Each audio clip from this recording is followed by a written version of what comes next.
Good morning, everybody. A very warm welcome and thank you for attending today's session.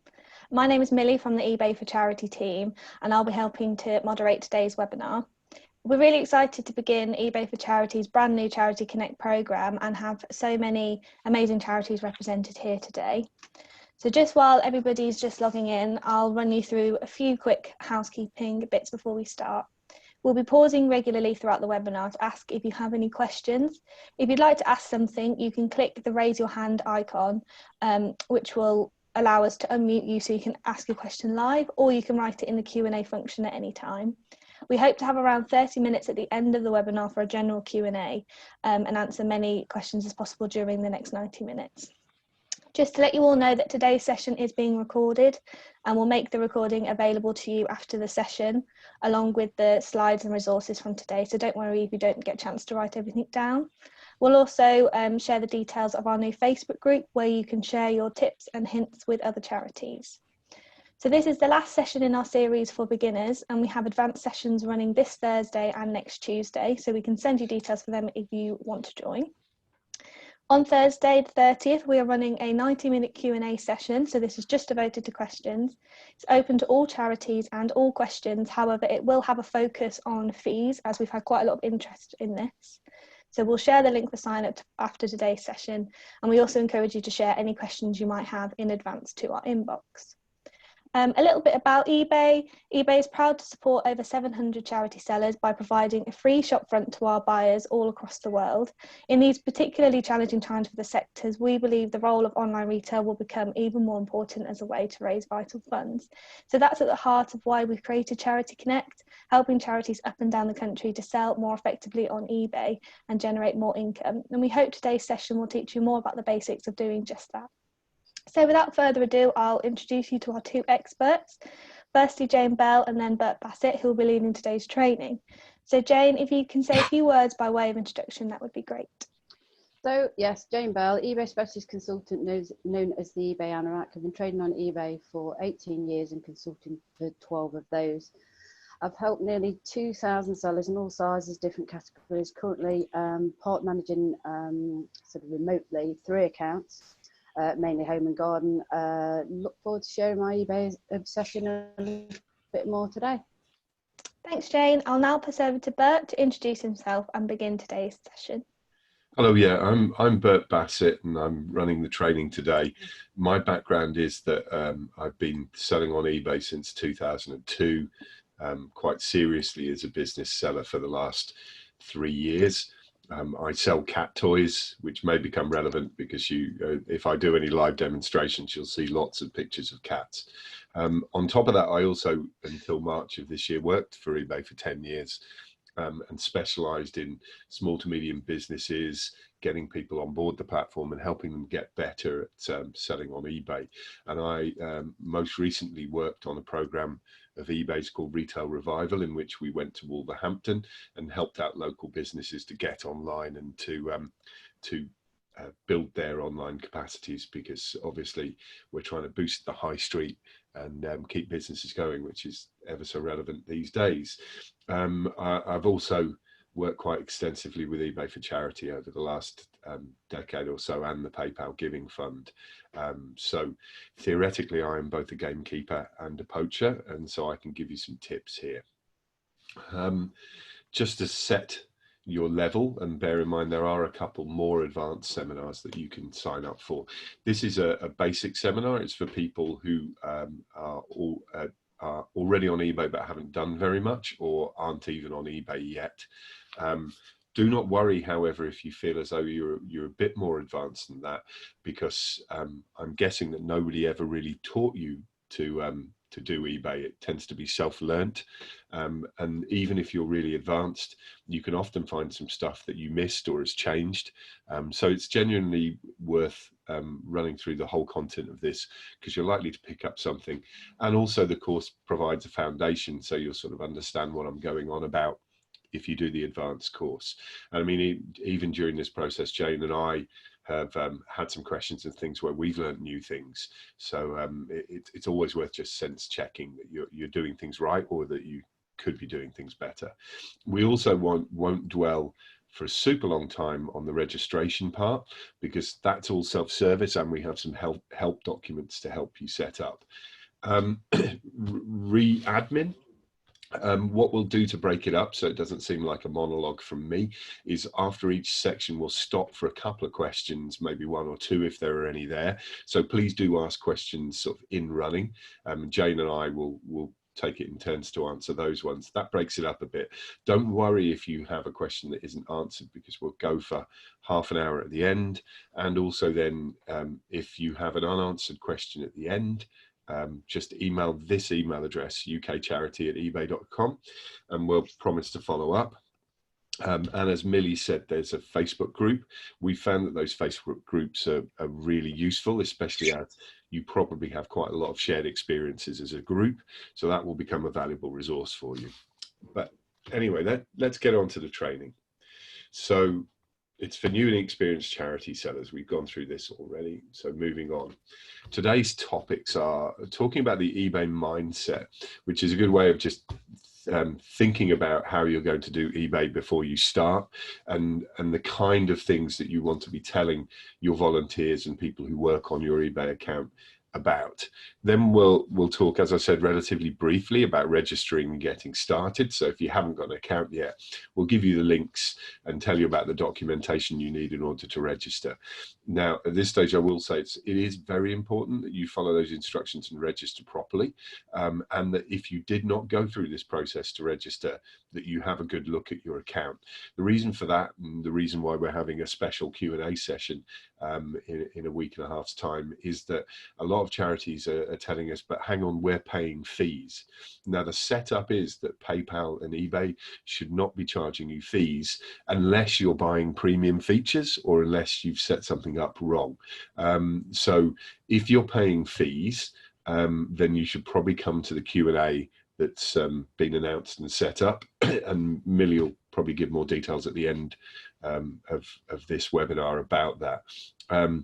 There are some reasons why you might pay some fees if you're doing some fancy things on eBay, and there are some things that always cost money, but really it shouldn't be costing you anything to list an item, and it shouldn't be costing you anything in fees when you sell an item. So concentrate on that setup. Then we'll talk about your physical setup. Then we'll talk about the seller hub and customer service. Then we'll go through the process of creating a listing, and customer service and creating a listing are the majority of this webinar. And then we'll talk a little about postage and pricing.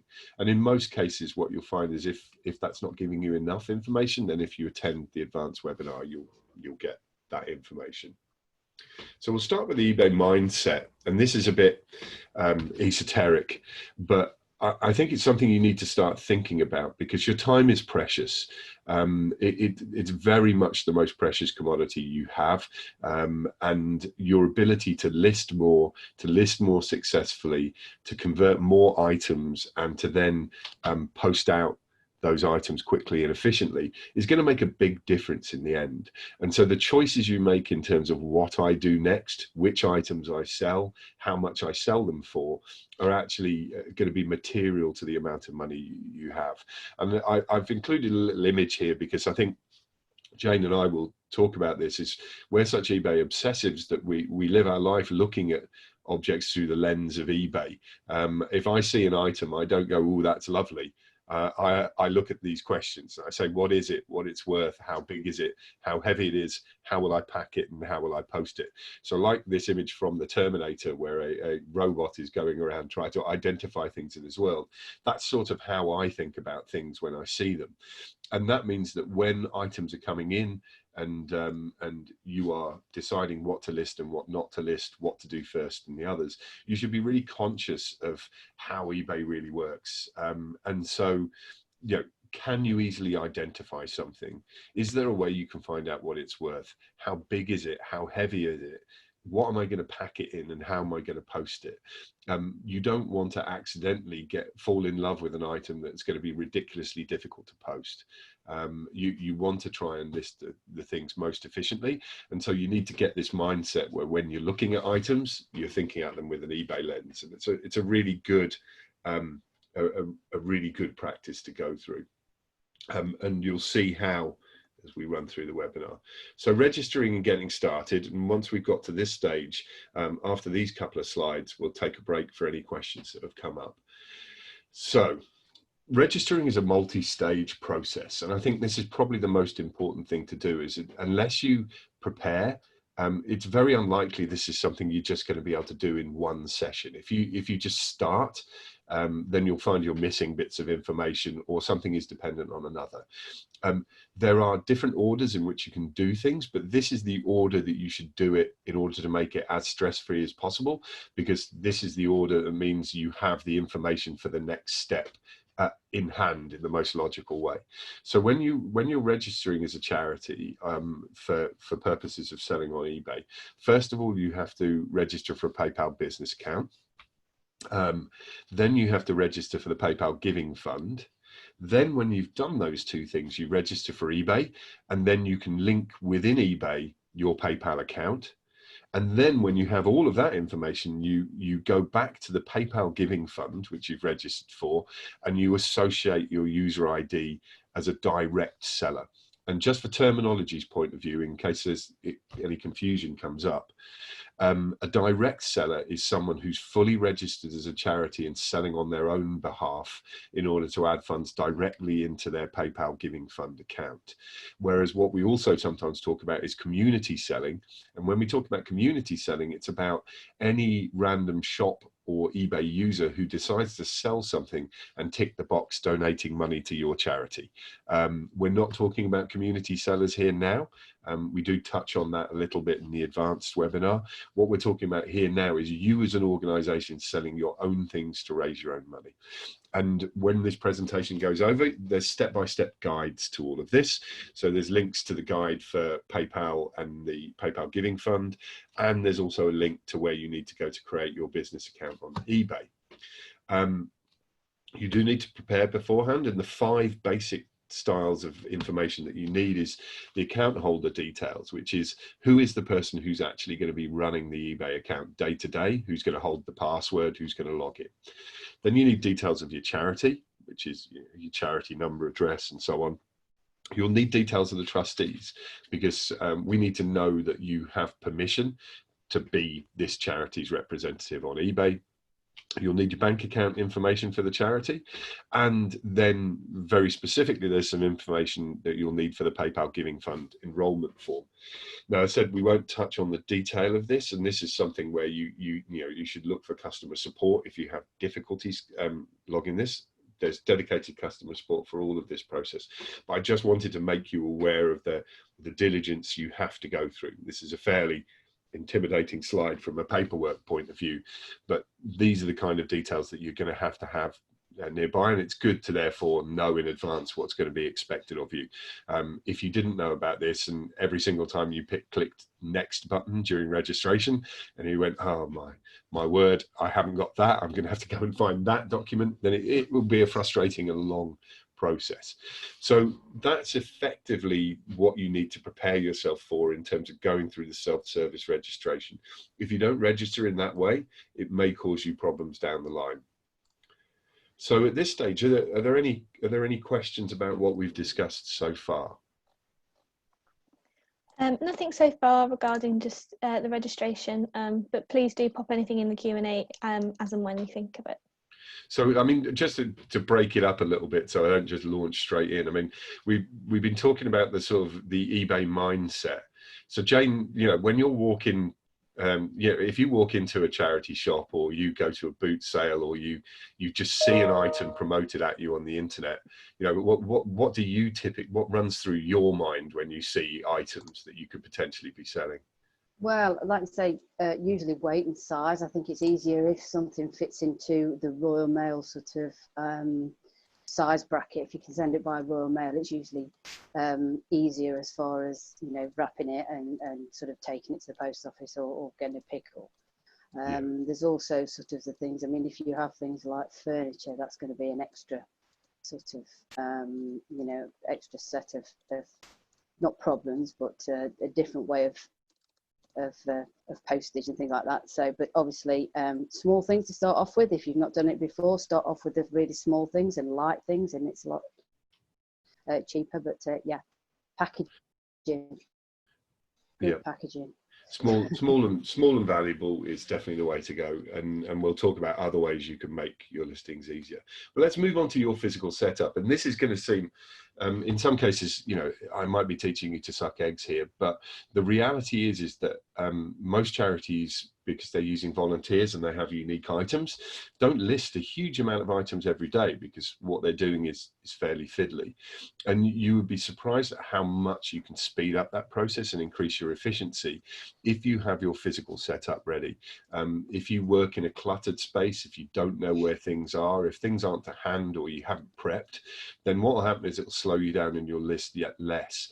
And it goes back again to the thing. It's like you're sitting there and you're thinking, well, I'm a charity. I can't spend this money up front. You know, I can't throw too much at this process because I'm supposed to be being as efficient as possible from a money point of view. But again, you'll be using your most precious commodity the best in terms of the time of the people who are working on this project. If you speed things up, you know, if you were listing, if one person was listing 6 or 7 items a day and they can list 10, and those items are listed better, and then they're picked and packed quicker and they're sent more efficiently, that's quite large percentage differences that it can make to the amount of revenue you have. And also, you know, what you should always be doing is looking at what we call pinch points in your own process, the things that cause you pain and take time to do, and trying to work out if there are ways to get around. So we talking about the first thing is having a dedicated area of some sort is good. And you know, in the beginning, a lot of people mix their packing area and their listing area, and that's not too bad, so long as you can clear one thing away and get to the other. If you have a nice, well set up open area where you can type to do your listings, where you can take photographs, where you can have stuff near to your packing and everything, that's going to make a big difference. If you're stumbling around, tripping over boxes, if you don't know where things are, if things are getting in the way, you can be doubling, tripling, even more the time it takes for you to do the jobs that you want to do. So the dedicated area, I would say, is quite important. You know, clear yourself a bit of space and have it. You're going to need a laptop or a PC. You can list through the mobile phone, and it can be a good temporary measure. But if you really want to do this and continue to grow, in the end, you're going to have to seriously manipulate your eBay listings, add detail and so on, in which case having a laptop or a PC in order to make those listings is going to be really important to you. What you've also got to think about is photography. Now, having said you shouldn't be using a phone to list, smartphones are definitely enough quality for the photography for you to be able to use one of those. But if you do have a camera, that's all well and good. The other benefit with smartphones is it's quite easy to share the images, and indeed you can upload your images on the phone and then tidy them up with your laptop and PC. You need a printer. Now, there are some people who start up without a printer. You're handwriting labels. It means you pretty much have to go to the post office or stick stamps on. That becomes untenable after a really short period of time. Everybody will become enraged by the post office. You won't be able to use certain couriers if you don't have a printer. And it's just going to massively hamper what you do, and it's going to take up a load of time. Now, you can use a normal printer, such as you might like more frequently be donated or that someone might have already, and you can print labels from there. But genuinely, we believe that you should invest at some stage in what's pictured here called a thermal printer. Now, a thermal printer is brilliant for eBay because they work to a 4x6 label, which is ideal for all of the postal carriers, and also it doesn't use ink. So what happens is you have heat sensitive labels that push through over a heating element, which means you don't have to worry about cartridges of ink running out. It's very reliable, it's quick, the labels are sticky already, so you don't have to tape labels to everything. So genuinely, I would say think about investing in this thing called the thermal printer, and you can just search for thermal printer 4x6 on eBay. And they'll come up, and you can get, there's a seller actually which does a really good deal on refurbished ones and has been doing it for ages. So obviously shops will buy these and then they'll upgrade to a bigger, better model, in which case a lot of these come there. So I have one and I have a spare just in case, and both of them were bought on eBay for under £100. So well worth the investment. I'm really, really fond of my thermal printer, which seems quite a dull thing to say. Measurement. At worst, get yourself a tape measure and get yourself some scales.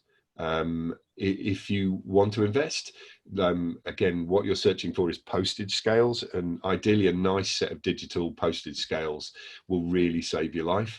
Likewise, a tape measure. What you can do is you can order these Royal Mail size guides, which are pretty useful because it will guide you as to whether you can post something as a large letter, which we'll come on to. It makes a big difference to your price. But basically, the lack of a way to weigh your goods and measure their dimensions is going to significantly slow how you sell, because you won't be able to work out how much it's going to cost to post it. You won't be able to work out what box or packing it needs to go into, all of that kind of stuff. So yeah, and also these things go missing. So tie them with a bit of string so that people don't nick them, or else make sure you have a couple. You can never have too many tape measures, and you shouldn't let anyone steal your scales. Can I just add something there? But on the printer, I've got a thermal label printer and they're excellent. Mine costs 90 quid. I've had it for about 5 years, so it really is a good investment. Buy an extra reel of labels because it always runs out when you don't expect it. Scales, get spare batteries, always have extra batteries in because that happens again.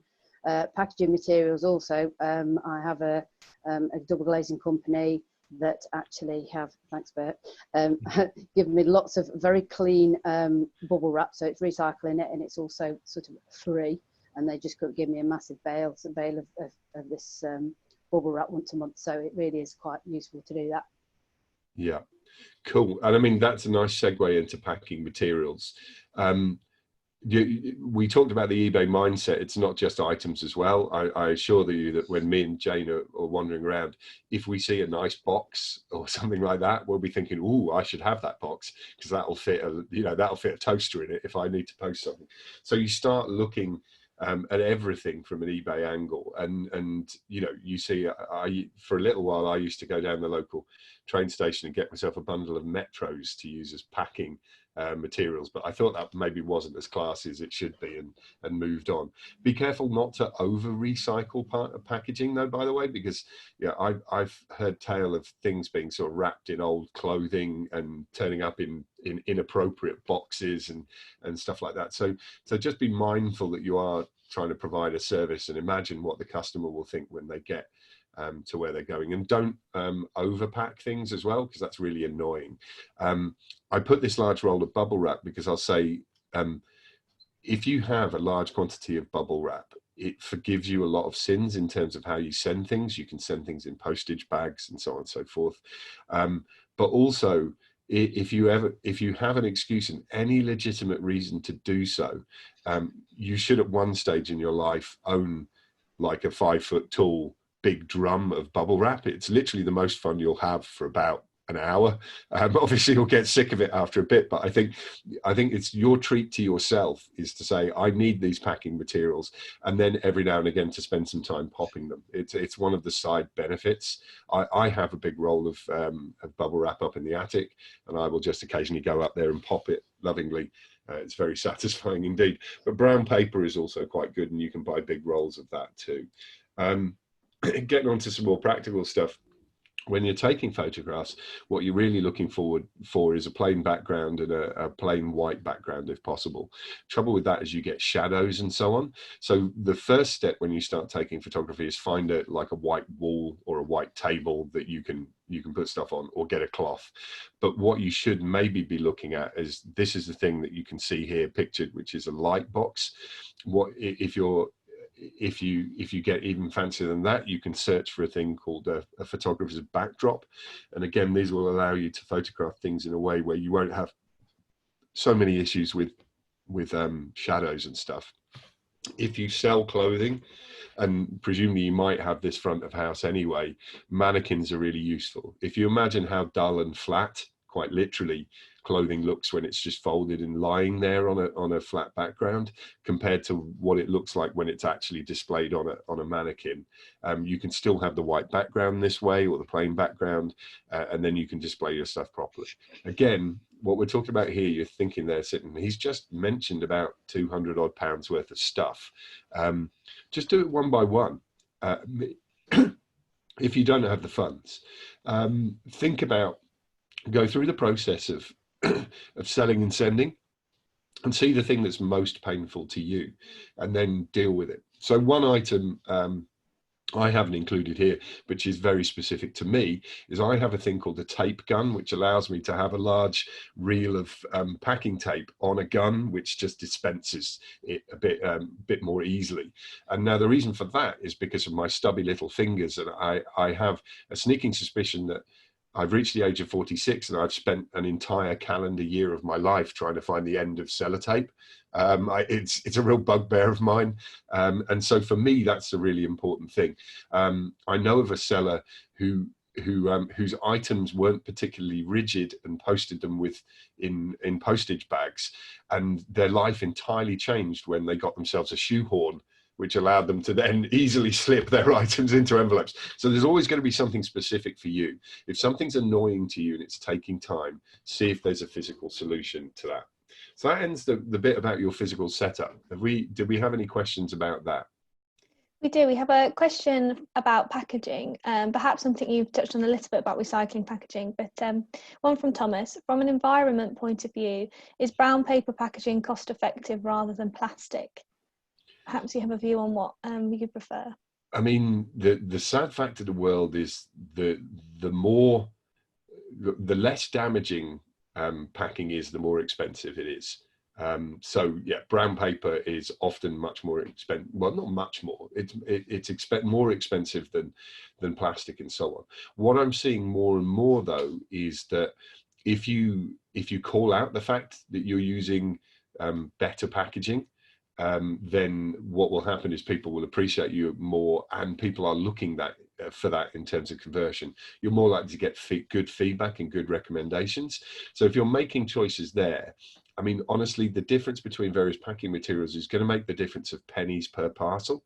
So I think, especially given that your charities and by nature, I think your customers and yourself are going to be more socially responsible, use the slightly more expensive papery and recycled stuff, and you will be able to justify the extra costs, but call that out. If you do a bit of searching, you can find that these days they're inventing more and more better recycled stuff. So if I could wave at you, I send my stuff from my cat business in poly bags. And now not only can you get recycled and recyclable poly bags, they actually do ones which are compostable. So they contain some enzymes, which means they actually break down in landfill. They're probably the best ones. If you just type in eco-friendly packaging, there's loads of companies there. And from my point of view, I think the eco-friendly bags turned out to be about 11p each, whereas my previous bags were 7p. So we're not talking about you have to buy gold-plated stuff, but generally people are appreciating recycled materials. And actually a nice crinkled up bit of brown paper looks nicer and does a job as good as bubble wrap will do. But don't compromise to the extent where your packaging is right on, but the item will break. Safety of the item is the most important thing. I've used a lot of shredded paper. So when you've got all that paperwork that you need to shred for, for just basically you've got to shred a lot of paper.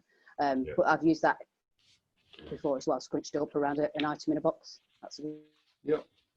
So anyway, let's move on to Seller Hub and customer service, and we'll take a bit of time over customer service. What we'll also do, which breaks it up quite nicely, is I will start doing live demonstrations. So this is where we test the speed of my domestic internet during lockdown. The first thing to think about is that you need to be selling and visiting a page called Seller Hub the whole time. Now, this doesn't automatically trigger for every account. So if you've never seen this when you've been doing your eBay stuff, then what you need to do is type in this URL, or and I mean, obviously you'll get the URL linked to you when you get the presentation, and then it will ask you, do you want to enable Seller Hub?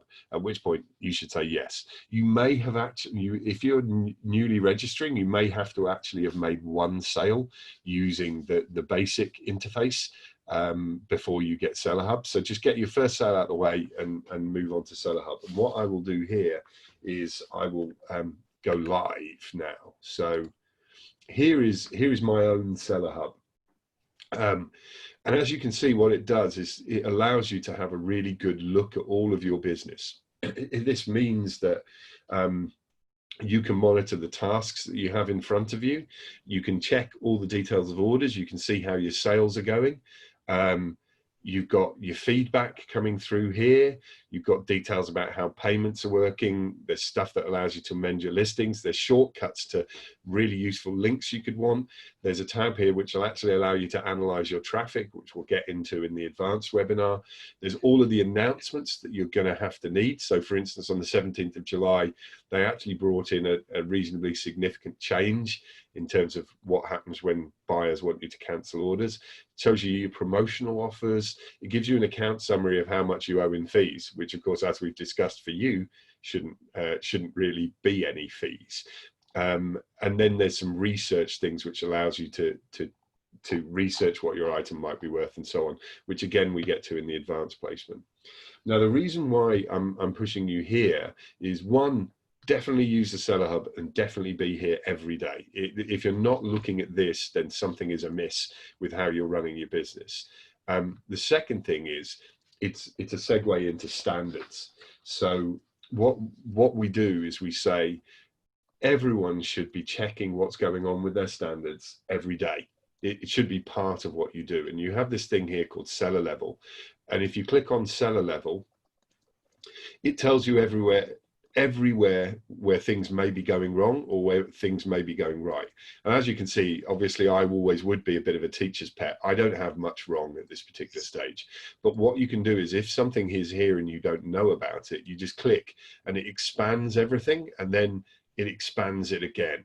So for instance, it's telling me that in the 3 months to now, it's only recorded 1 out of 713 transactions which are late.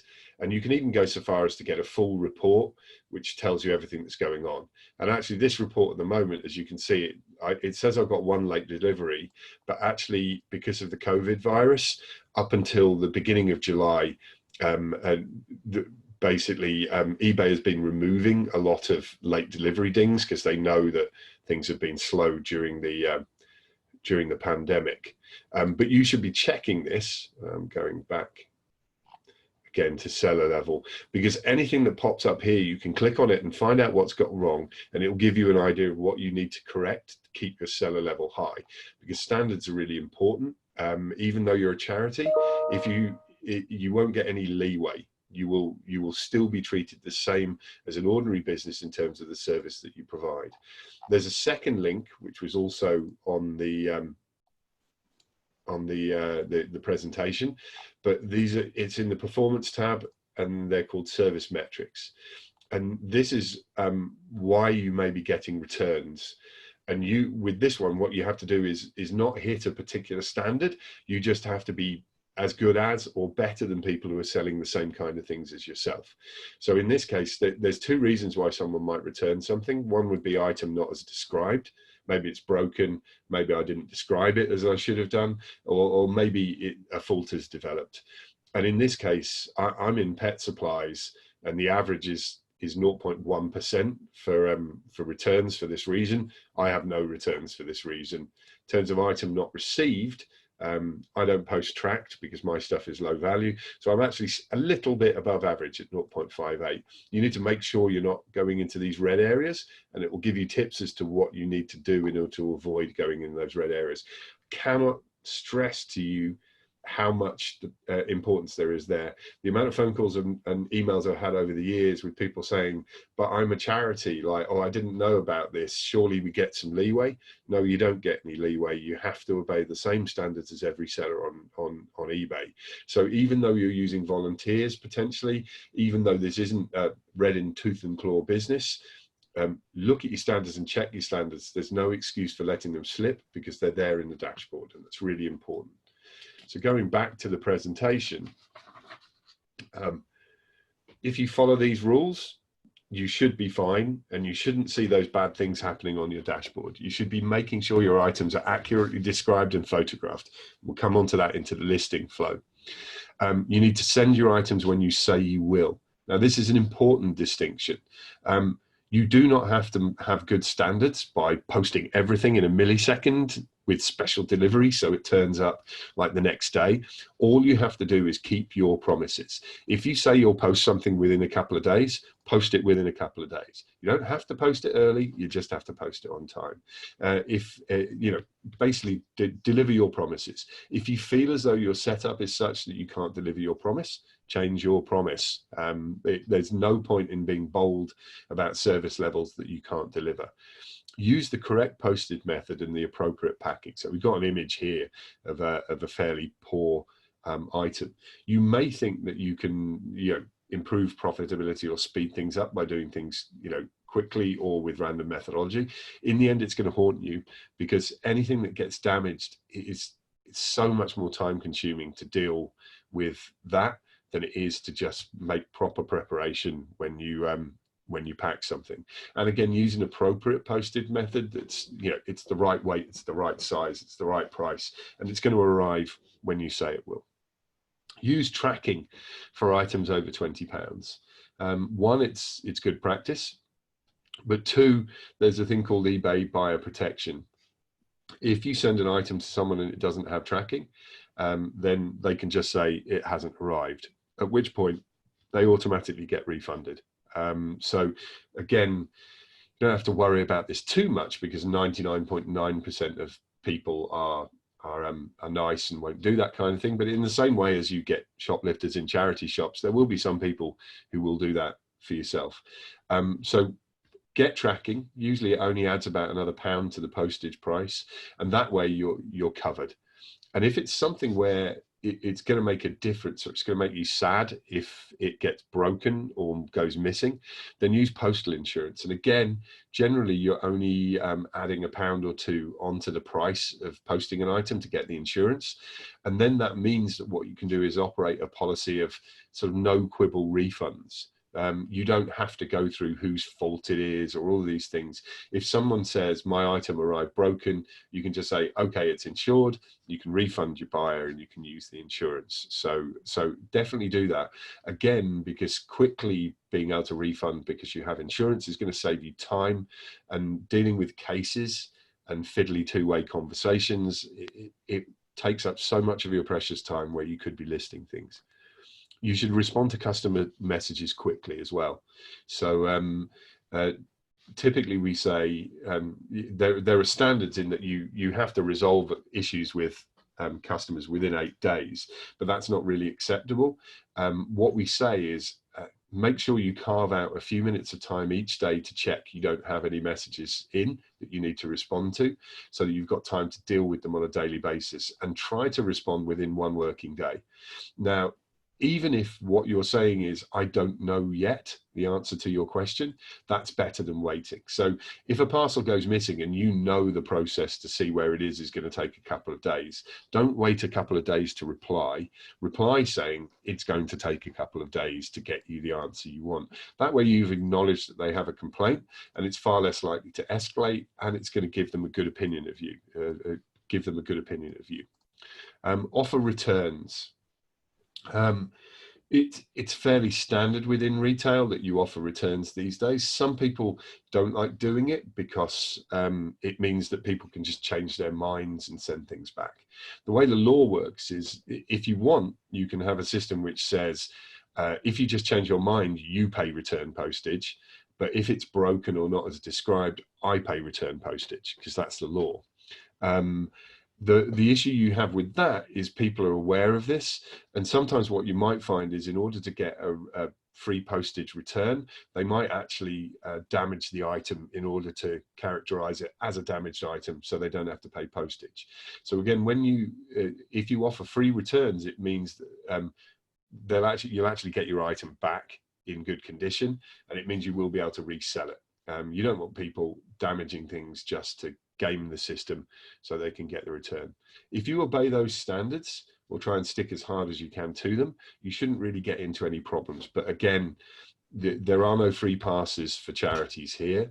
So you need to tell your volunteers and anyone working on the business, we need to maintain these standards. We do need to keep delivering when we say we will, answering messages and everything. It's as important as anything you can do on eBay.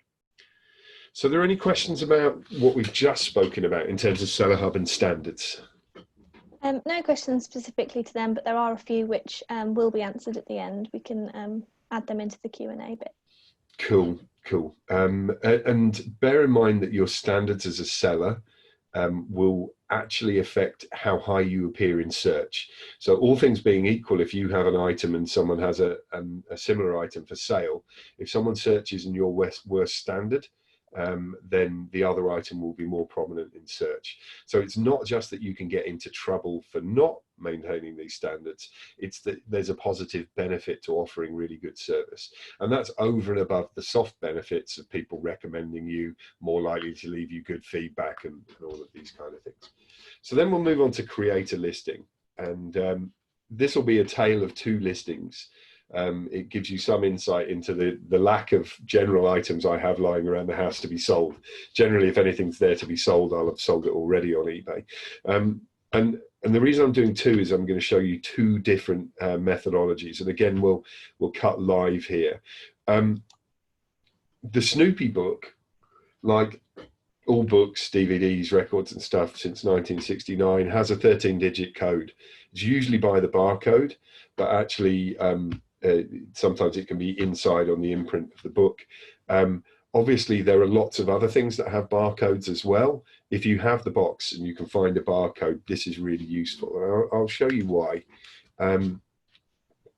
What we do is we go here. Now, on almost every eBay page, there's a link to sell. And so when you click on sell here, then you can click on create a listing, single listing. And when it says, tell me what you're selling, I have a genius photographic memory and I type really quickly. So I've just put that Snoopy barcode in and then I press get started. And if it's in the eBay catalog, which a lot of stuff is, then it actually suggests a product for you and you press select and then you press use this product. And actually it fills in a lot of stuff in advance.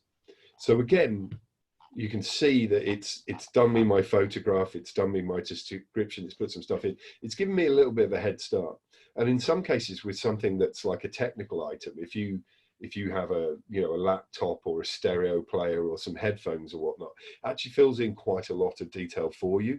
So going back to that, what we were discussing about the eBay mindset, one of the first eBay mindset things you can do is differentiating between items where you can see a barcode and ones where you can't, because obviously you can see here is if something has a barcode, potentially it's pretty quick to list. So you will find it easier to list books and media, for instance, than bric-a-brac, because bric-a-brac typically doesn't have that barcode to help you. So top tip number one, if you've got a pile of stuff, address the barcoded stuff first, because it's probably going to be easier to list. But what happens if your item doesn't have a barcode? Now, what I will have done here is I've gone through this create your listing flow again, but when I type in what an item is, it won't come up, at which point it will say, just go ahead and list and describe from the beginning. And this is the flow you'll go through.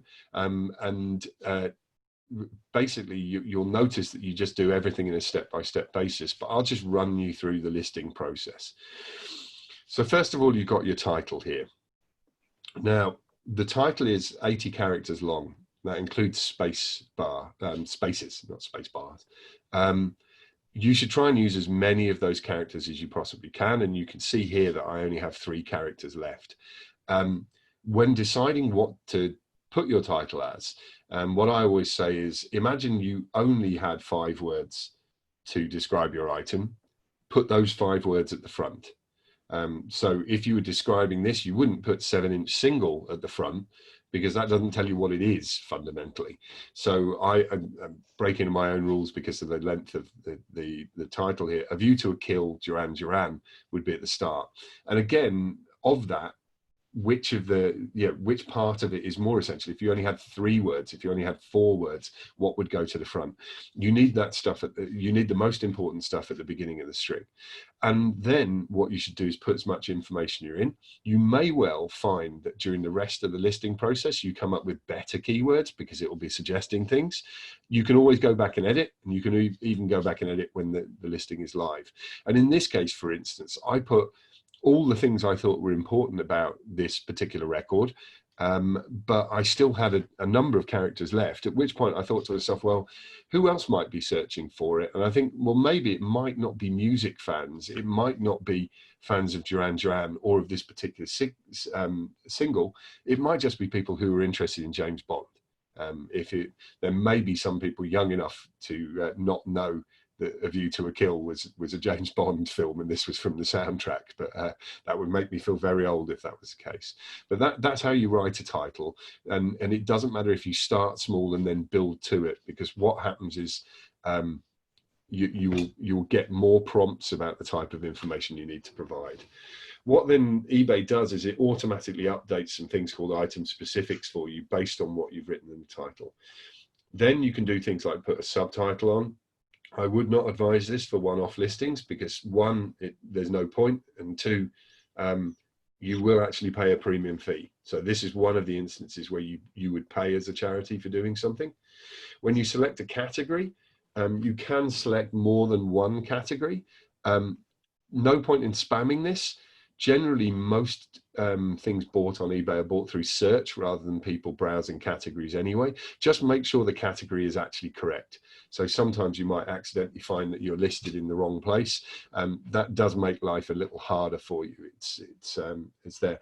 The only types of things which generally always seem to go in more than one category are things like batteries, because they'll go into small technology categories, photography, toys, all sorts of things. It will ask you for an EAN. The EAN is what we were talking about before. It's that 13-digit number. If you have one, you put it in. Otherwise, you say does not apply.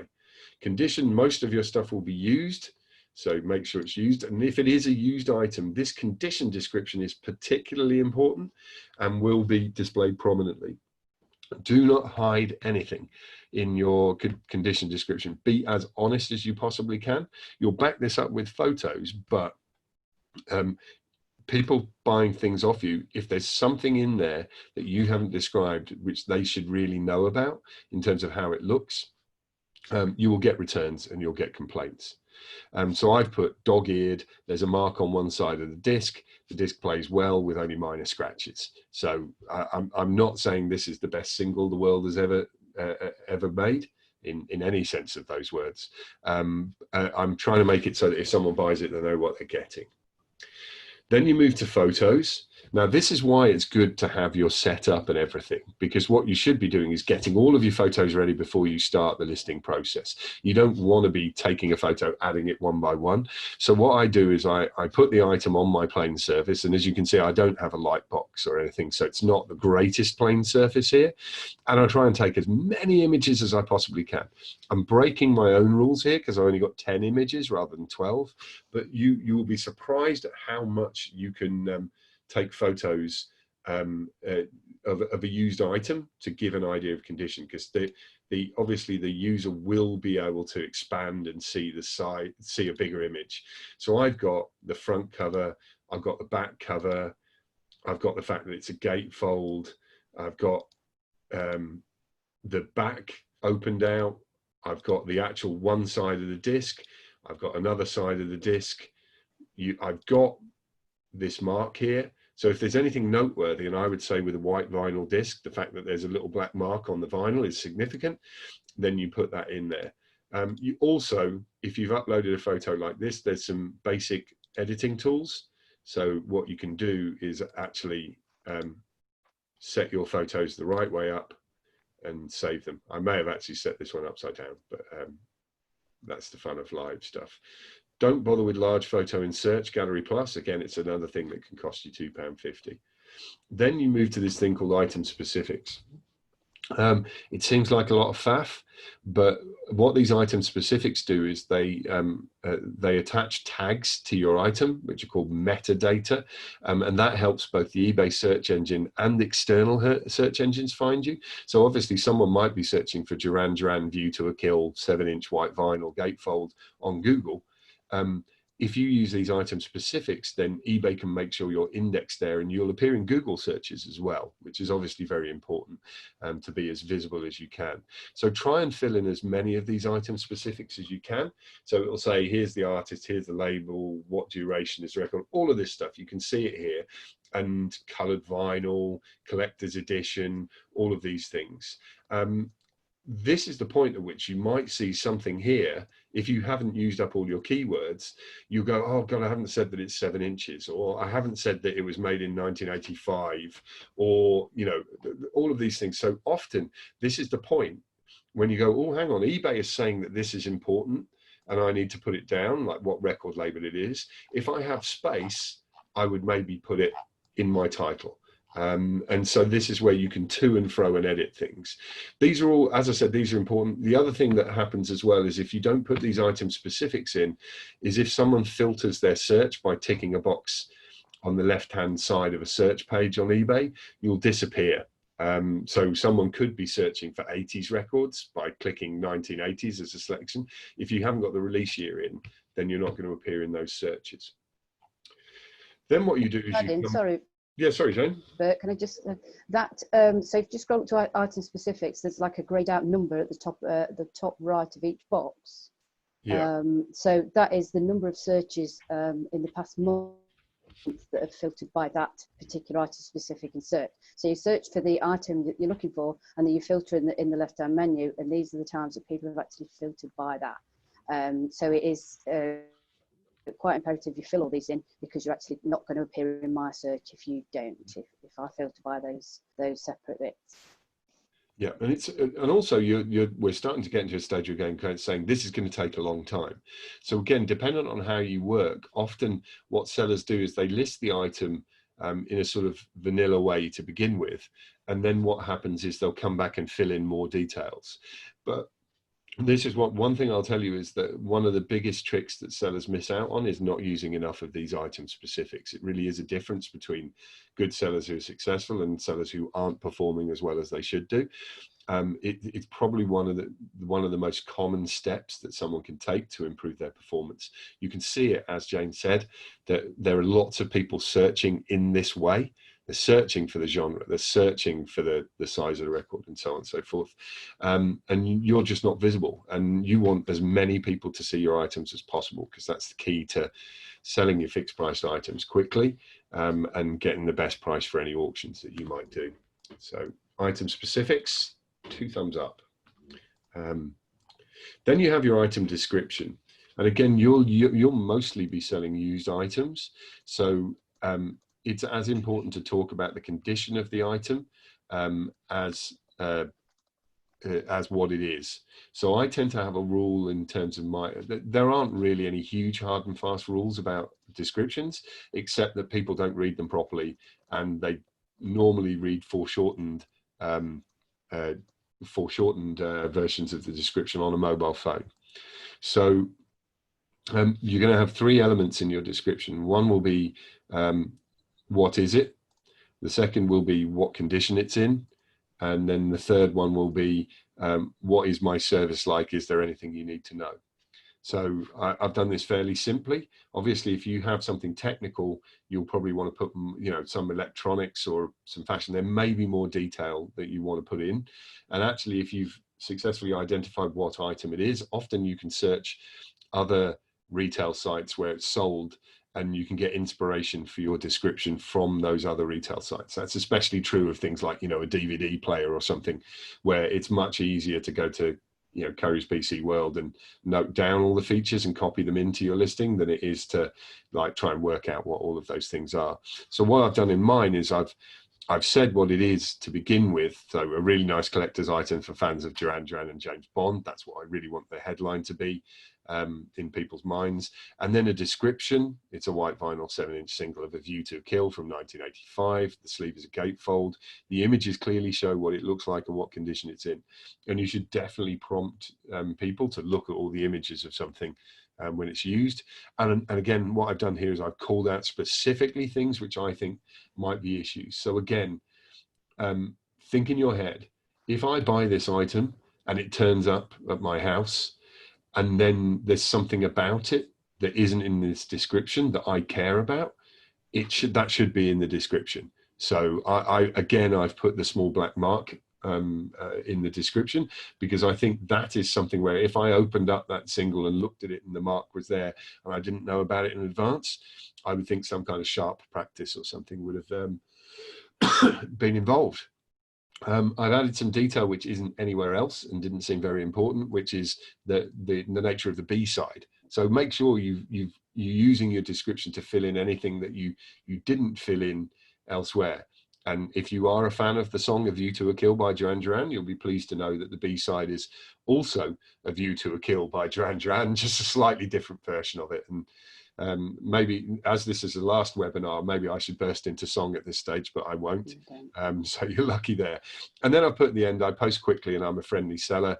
Please feel free to ask me any questions you may have. At which point you then go into pricing. Can I just add something on the Sure. description? I've noticed a lot of people are using capitals, same with the title. If you have part of the disabled community using e-readers, if you have all capitals, then it will read it out sort of. So if you've got USB, it's a USB, but if you've got the word really there, it'll be REALLY, nice collector. So please use sentence case or title case as in, so it doesn't disrupt e-readers and things like that. Also, sometimes the font is too small. Please don't use grey on white, because even I can't read that. So just be aware of you know, making it sort of readable for different parts of the eBay community. Yeah, and that leads to a top tip, which is look at your own listings when they're live and look at them on all formats. Check them on a phone, check them on a tablet, get friends to do it. You know, if you're Android, get someone to look at it on iPhone and vice versa. I've seen sellers who've had items up for weeks with some glaring typo or an error, or it's displaying wrong for some reason or something, just simply because they haven't taken the time to look. And you should always be trying to look at what you're selling and how your shop looks and everything from an external's perspective. Now, the rest of the listing here is about pricing and various other details. And what we're going to do is break away from the create the listing and talk about these issues, and then you can fill them in. So we will come back to this listing, having left it here, but obviously because we'll be talking about fixed price versus auction, what price you charge, all of these various things here, then it's easier to break away and go back to the presentation. So hang on a second.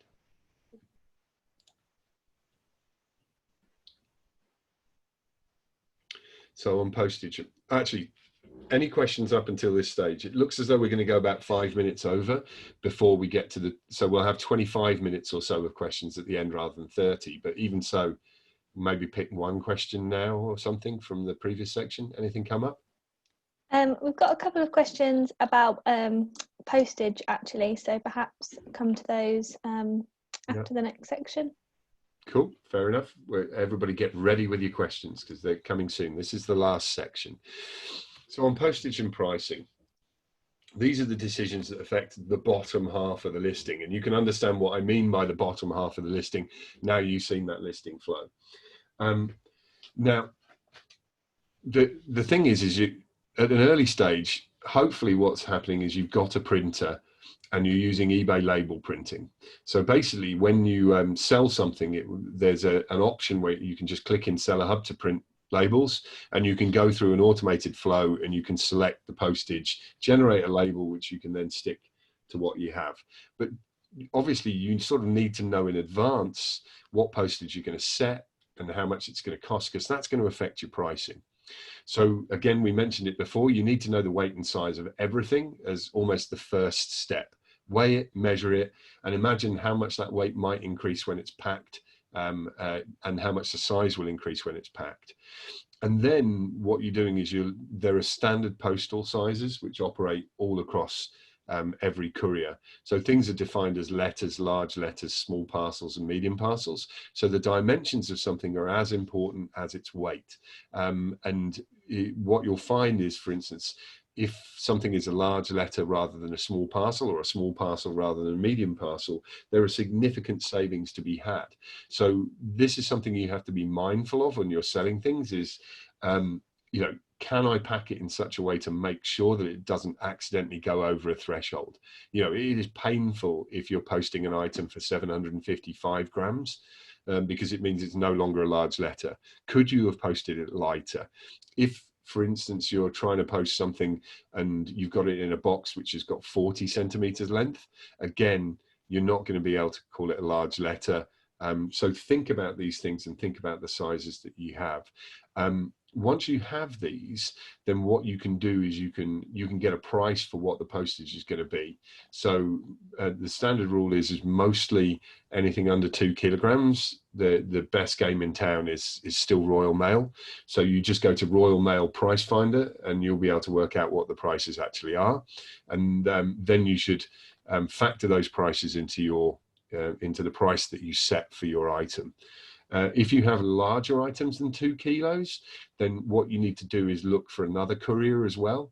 And within eBay, and I'll show you in the listing, it gives you lots of options of companies that you can press listings for. So hang on, if I actually go back to the listing here, when I'm selecting my delivery service, so again, you can to and fro between your postal service provider and the eBay listing. It tells you all about all of these other companies. So you could say, well, these are, when I'm deciding what service to use, if I need a one-day service, these are the suggested ones. And then you can just look up what the prices are for those. So size and weight, very important. The other thing that you've got to remember here is it's considered absolutely the best practice to offer free postage. So if you know your item is going to cost £5 to send, then if you're going to do an auction, start it for at least £5 so you don't lose any money. If you're doing a buy it now price, make sure to just add £5 onto the price you were thinking of, and then start having that as your purchase price. You do better in search with free postage, and also consumers like it a lot more. Again, what will happen is when you want to go to print some postage, it's going to be fairly easy for you to do this. So if I go here, this is the good part of live listings, because if no one's ordered off me, I can't demonstrate this. But you see, you get a listing in and it gives you the option to print labels and post. You can select all your items, print labels and post. It's an easy system. Continue. I won't buy these labels, but it shows me that I can buy the labels to print. And actually, if someone's bought 2 items, like AD Takis has done from me, I can actually combine that postage so that I can save a bit of money as well. So it's a really easy process. So eBay label printing. Also, the benefits of eBay label printing is whilst you sometimes have to queue at the post office, you don't actually have to print things out at the post office. Sorry, you don't actually have to write things out at the post office. You can just hand it over to them. It's a much quicker flow. When we go on to the advanced webinar, which we've got a couple of versions still to do, we'll talk about more sophisticated postage if you're doing volume. Because obviously printing your own labels and taking them down to the post office and so on is not necessarily the best way to do it if you have lots of parcels. What we also talk about is buy it now versus auction. Now, the reality is that a lot of charities use auction because they don't know the price of something, and so it's a quick and easy way to get an item live. Just make sure that the auction starts at a price where you're not going to lose money on the postage and keep it going. We know from research that auctions are suboptimal. If you can work out what the price of the item should be, you should use a buy it now instead. Buy it now also means you can insist on immediate payment, which means you're not going to get non-paying bidders as well. There are only a few circumstances in which you use an auction, but try and avoid them as much as possible. So the circumstances would be if you genuinely have no time and you just need to list it as quickly as possible and let the market decide the price. The second reason could be that it's a doozy of a collectible. You know, it's something that a celebrity has donated, or it's an incredibly rare item where you're really confident that there's going to be a number of people wanting to purchase it, competing against each other. And I'm trying to think, the third one would be, despite your best efforts, you really don't know what something is or how it should be priced. Then you use an auction, but really do try and shift to working out what price an item should be and then putting it as a buy it now, which obviously leads us to working out the price. Now I'll go back to live eBay here.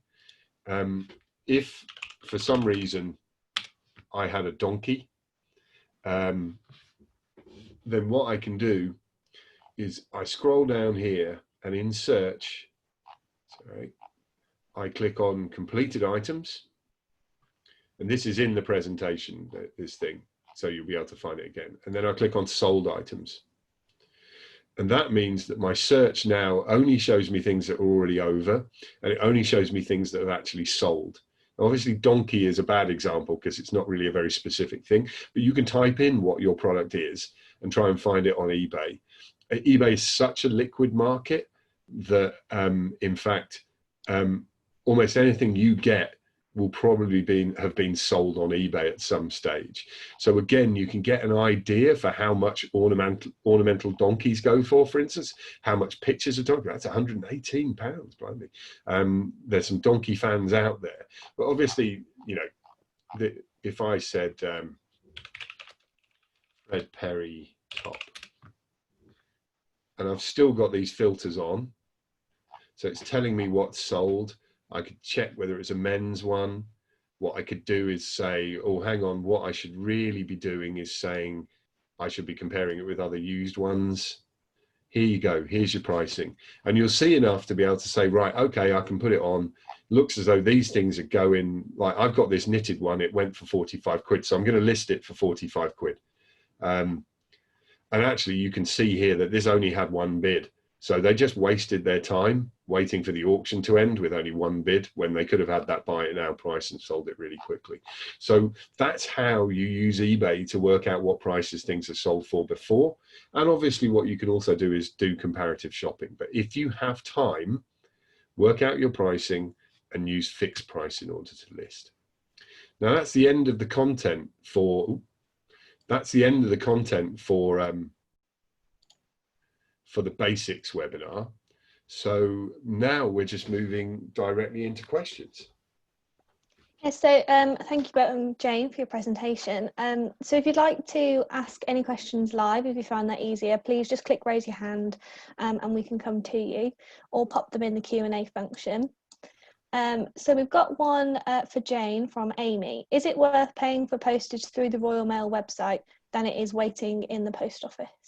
Well, Bert's just covered this question really just before this. I think the biggest thing is time. While you're queuing in the post office, certain days, looking back when I first started selling, with a big bag of postage, you're queuing in there, and while you're queuing, you are selling and you're thinking, well, I could be packing this. You've also got people get annoyed with you because you've got a lot of parcels. So it is worth paying it all up front, and then taking one trip later on in the day. And then if you have got a friendly postmaster, you can actually hand it over to him with the money. Sorry, that was when I was paying. You can hand it over to him with the, the proof of postage, and he can stamp all that, do all that, and then he used to give me back that the following day. So time is a big thing. Yes, do it on either on the Royal Mail website, or you can use something like Click and Drop, which will import your eBay orders into it. Or I now, for most of them, like Bert just demonstrated, is actually buy on eBay. And eBay will put any tracking automatically into your listing for you. Yeah, I think we go into more detail in the advanced webinar about what you do when it becomes onerous. But I think the real key here is to work through a process and find what's really painful for you. So for instance, there is another thing that if you want often with tracked and signed for services, you do still have to go into the post office to get the documentation that you need. You can speed up your visit to the post office by pre-printing everything, but for tracked and signed for, you'll still have to queue and go into the counter. Now, for some people, even doing that becomes onerous. At which point you say to yourself, well, if my time is more precious than this, if I'm spending an hour going down the post office, is there an alternative to this? So for instance, you can look at some of the services on eBay printing where someone will come to your premises and collect. There's also some drop-off ones. So it may well be that you might want to try and use a service like Hermes or Collect Plus or something like that, just simply because it fits in with your lifestyle more. So, I mean, I actually have a delivery point in a local convenience store to me, which is open 24 hours a day. And so if I wanted to, I could drop off a parcel there at 3 in the morning when there's no queue. So if it starts to be onerous for you to go to the post office, there are alternatives, and we touch upon those within the advanced seminar, but also you can Google for them. There is one thing as well which people maybe aren't aware of, is that if you really are doing some volume through the Royal Mail, so if you're spending £16,000 a year with them in postage, which seems like a lot, but it's not many parcels a day to get up to that, then you can open an online business account, at which point you can arrange to have a collection for free every day. And actually another thing, but this is, I mean, we're touching on some of the advanced topics here, is that even if you don't do £16,000 worth of postage, but it's really valuable to you to have a collection because it's you just don't have the capacity to spend that amount of time at the post office, you can spend about £750 plus VAT a year to have that collection, even if you haven't done the minimum volumes. Now, again, £750 plus VAT is nearly £1,000, but when you split it over each day, if it's taking you more than an hour in the post office, then it's actually cheaper to pay the money in terms of a cost versus wage or minimum wage thing. So if it's becoming stressy for you, attend the advanced webinar and there's more information on this, but also look at those collection services. And most of your couriers, if you do enough volume through them, will do a collection, or you can pay a little extra. And remember to balance that out. You know, maybe you need to charge £1 more for the item to have a more premium service, which is more appropriate for you. But your time is more precious than your money, because you can always add the money onto the cost of your listing. Thank you both. I've got a question for Jane as well from Monica. Which is the best way to check old bric-a-brac items when we don't have barcodes or even the brand sometimes? Right, you can actually search for it by picture. There's an eBay picture search. I don't know whether you can actually see my phone there. Just go back to home. Just love live, don't you? So on there, you can see at the top of the search there's a picture. If you picture a camera, if you press that, and you can search by either barcode, by a picture in your gallery, or actually by to take a picture from it. And then if I click that, take a picture of my mouse, and then it will actually search by picture, and it's actually pretty good. There's also something I've been actually using called Google Lens, an app called Google Lens. Not actually search for products itself at the moment, but I find it quite useful when walking in the park and my daughter says, "What's that flower?" So if you take a picture of something, it'll actually search Google for it as well, so it can give some information that way.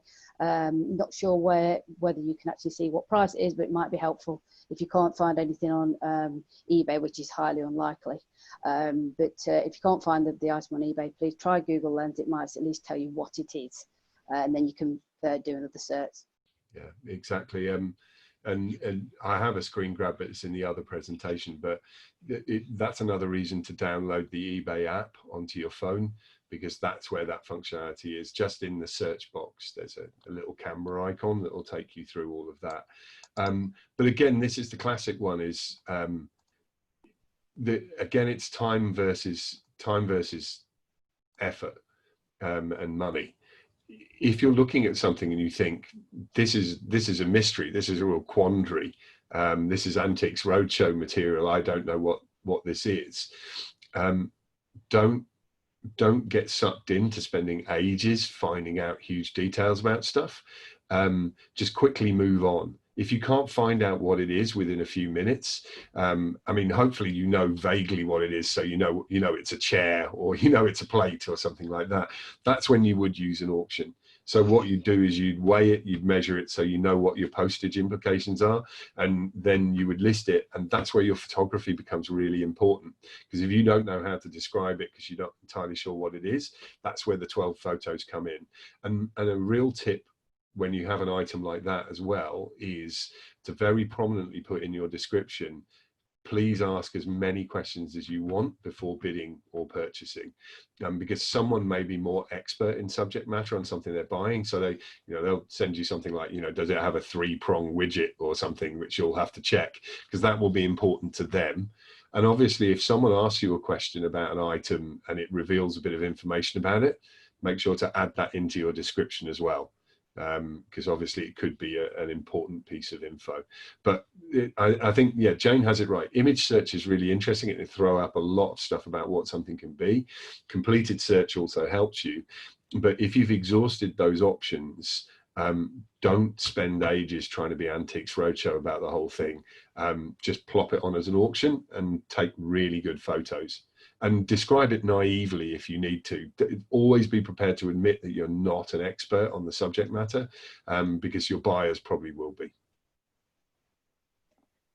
Thank you. We've got a couple of questions going back to our first couple of topics on setup. So firstly, one from Sarah. How do I add our eBay user ID to the PayPal Giving Fund?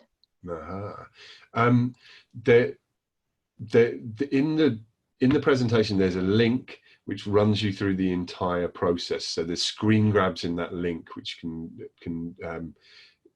show you exactly the process. But basically, it's within the account settings of the PayPal Giving Fund. There should be an option to add an eBay user ID for direct selling. That's the terminology you need. Now, also contained within the documentation is some links to help. PayPal Giving Fund actually have PayPal have a dedicated customer support team for PayPal Giving Fund. So if you have any difficulties going through this process, you should be able to find those links to that help. But if not, email ukcharity@ebay.com and we'll put you in touch with the right people, because we're not allowed to give you direct assistance on PayPal because we don't work for them. But you should be able to find it just using normal help and navigation within your PayPal Giving Fund. But it's really important that you go through that step, because that means the payments will go through PayPal Giving Fund and there's no chance of you paying any fees accidentally. And we'll have a Q&A, which is going to focus quite a lot on that whole fees and registration thing. Is it the 30th, Millie? Yes, Thursday the 30th. Yeah, so it might be worth tuning into that if you're having issues. But basically, once you get to a stuck point, and actually this is the other thing, is bear in mind that questions you've asked in the chat here will disappear when the webinar closes. So copy and paste it already, because if we don't have time to answer, you just email ukcharity@ebay.com. What's really useful when you email that email address is to make sure to include your user IDs. So we know, what you're called on eBay and what your PayPal email address is. And also screenshots of any error messages you might get make it easy for us to reproduce things and help solve your problem. But bear in mind, you don't have to be an expert. If you're having a problem, just email us. We'll try and sort it out for you. We've got a question similarly on setup from Mark Bailey. So he believes he set up as a direct seller, as you described earlier. At one point had a screen saying I was a direct seller, tried selling, but I think it went through to my account in the end. Perhaps, is there any detail you could give on whether login is different? No, the login should be the same, but what will happen is you've got cookies.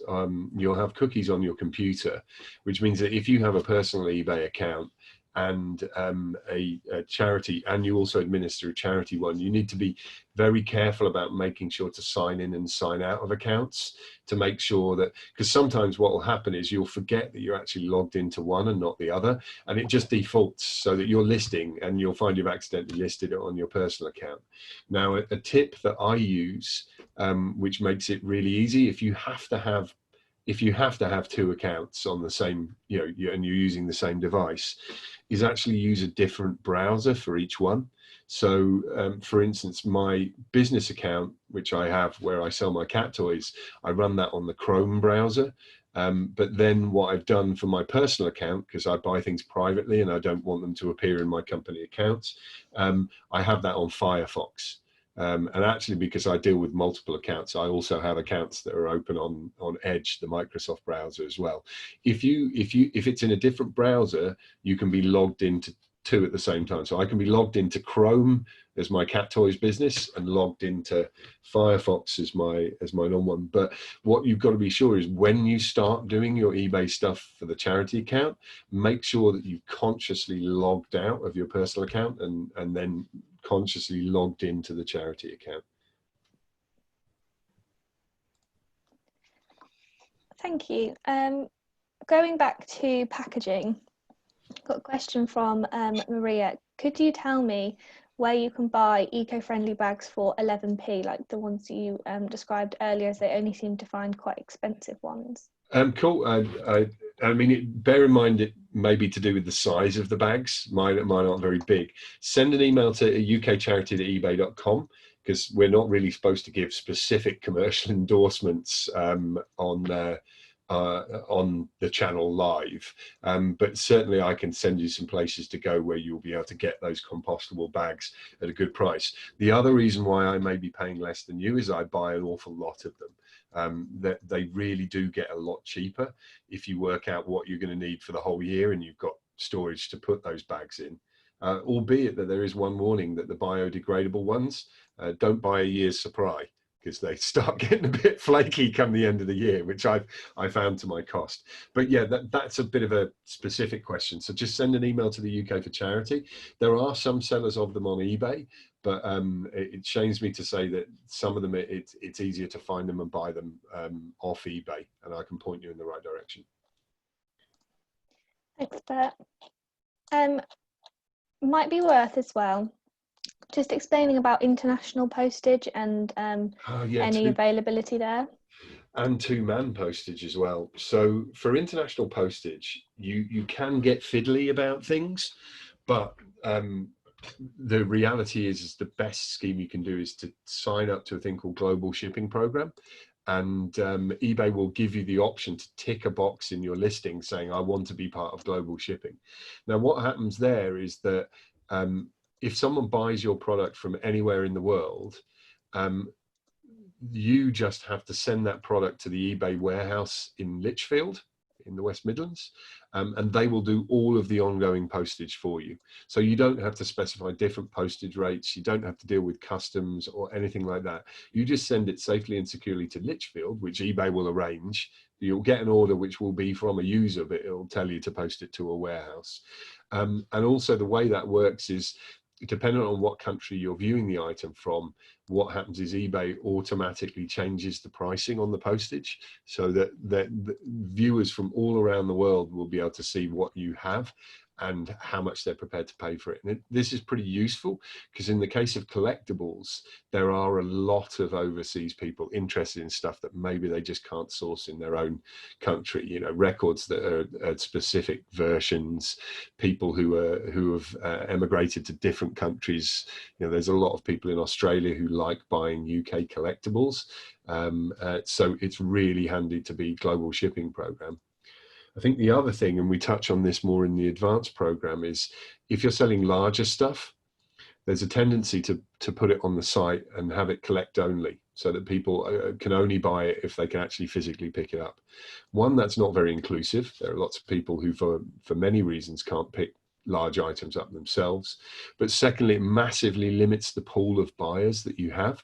You know, if you have a sofa and you say it's collect only, for instance, or a chest of drawers or some shelves, then it's only going to be people within easy distance. And I mean, I live, you know, southwest London, and it's really crowded here, but there's still only about 1 million people in my catchment area compared to 60 million in the country. What happens if someone in John O'Groats wants your item and they can't get it? So this is the one part of which we break the no commercial endorsements, just because it's impractical. There are two companies, one's called Shipley and the other is called Anyvan. So that's Shiply. And Anyvan is just one word, spelt as you imagine. If you go to those websites and explore them, it will give you options which will allow you to list for delivery larger items. It's like an eBay of couriers, basically. And with that, you will be able to offer delivery, at which point you will be able to really increase the prices that you sell things for, because suddenly there's a bigger market wanting to buy them. So yeah, to Millie's prompting, one, tick the global shipping program, because it's going to open up 147 countries and over 200 million extra buyers.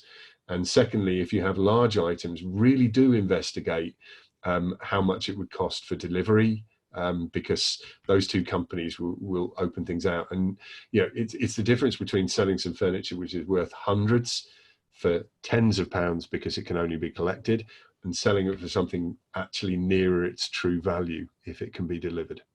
Can I just add, Bert, there? It is a good idea to fill in the dimensions part of your listing on the sell your item form for all of those reasons. So then it means that eBay knows how big it is and more or less what the weight is. Also, this works well with click and collect, where for smaller items, usually if it goes by Royal Mail, it's more or less will go by click and collect. Click and collect is great for people. So, when you get that annoying card when you get in and you've missed the postman and this item you've got to wait nearly a week for, if you use click and collect, buyers can choose whether to pick it up at the local Argos or sometimes Sainsbury's, which means that they can pick it up on the way home from work. So they nip in for the milk and they get the parcel as well at the same time. And it really is worth putting that on. For those people who do that. Also, there might be somebody's buying a gift for somebody that they don't want somebody knocking at the door or posting through the letterbox. That's also worth putting it on as well. So please include click and collect as well as global shipping program. But be very careful. It could be confusing because obviously you have two things. One is click and collect, and the other is collection only. Collection only is the thing you want to try and avoid doing because it limits your buyers. With click and collect, what you're talking about is not them coming to your store to collect. It's that you deliver the item to a nearby Argos or something like that, and then they come and pick it up from there. So that's the distinction between collect only and click and collect. Probably got time for one more quick question. Do handmade products need barcodes? Weirdly, we've had this question on a number of occasions, and so Jane, you start answering, and I'll start getting the. If you manufacture your own items, you'll need a barcode. Go to GS1 UK to buy a barcode. Please don't buy these off eBay because they're registered to another seller. So the first digit is the country of origin, so it will be a 5, it's UK. The next 6 digits will be registered to you as a brand, as a company, and the 6 digits following that will be actually to do with the actual product. And this follows the product around the web. It's a product identifier.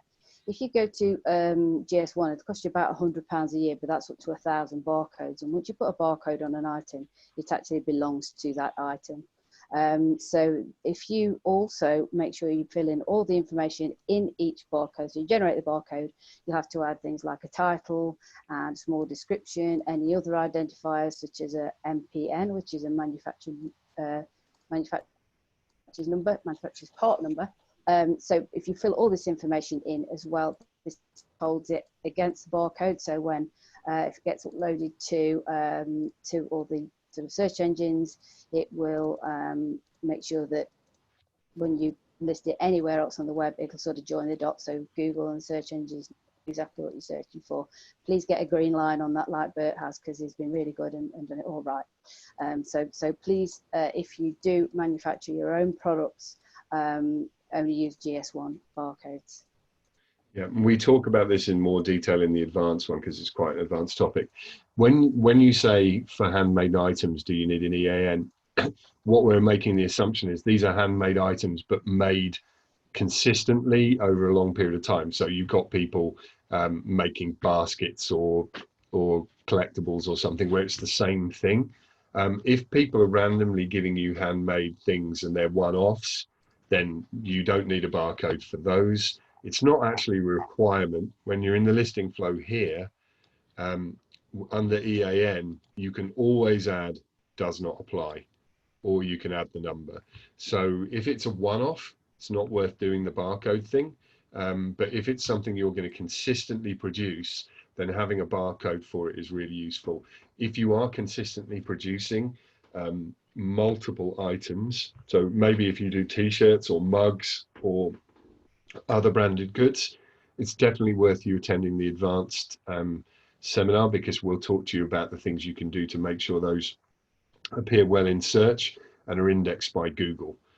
It's very, very hard to sell products and get products visible in Google without the 13-digit identifier. It's you're making things hard for yourself.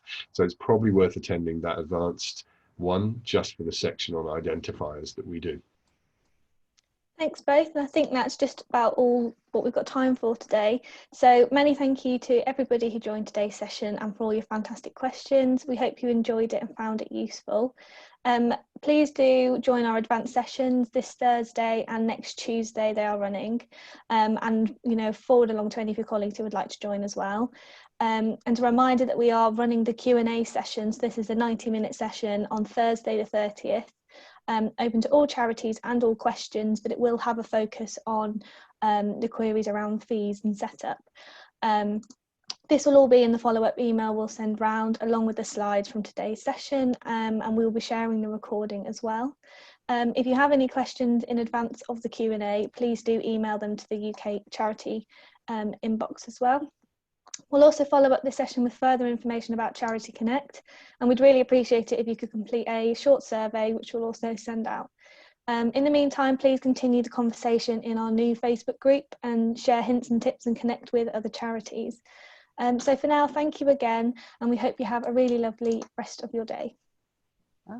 Cheers, bye everyone.